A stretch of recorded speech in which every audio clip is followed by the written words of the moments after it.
Plastic lock লাগানো এই যে পাইপগুলো, এই যে কনিংসারও প্লাস্টিক লক, হ্যাঁ, নাট বল্টু নাই। এসব কিভাবে ঠিক করবেন কম্প্রেসার কনিংসার চেঞ্জ করার সময় দেখাবো। প্রথমে আমরা যেটা করব, এই যে মাউন্টেনের এখানে 3টা বোল্ট আছে, এপারে একটা, আর এই যে চাবির নিচে একটা আছে, এই কর্নারে একটা আছে, হ্যাঁ। এই 3টা খোলার পর এই কাভারের নিচে 3টে বোল্ট আছে, সামনের যে 2টা আছে মাঝখানেরটা একটা উপর থেকে খুলবো, আর নিচেরটা সামনেরটা নিচ থেকে একটা খুলবো।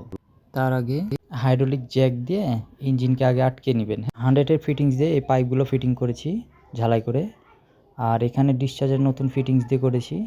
লিকুইডটাও পাওয়া যায় ওইরকম, তো আমরা অরিজিনাল জাপানি ফিটিংস লাগাইছি। আর কম্প্রেসারের যেই ইলেকট্রিক কম্প্রেসারের যেই জ্যাকটা থাকে, মানে কয়েল সুইচ, সেটাকে রিলে দিয়ে লাইন বাইপাস করে নিয়েছি, যাতে এসির কন্টাক্টে কোনো প্রবলেম না হয়। এইগুলোকে পরে আমরা এসির গ্যাস ভরার পর চালু করে দেখার পরে লাইনটা ঠিকঠাক পাচ্ছে কিনা তারপর আমরা টেপ করে দেব। আমাদের দোকানের ঠিকানা দড়িখড় উপশহর মোড়, রাজশাহী।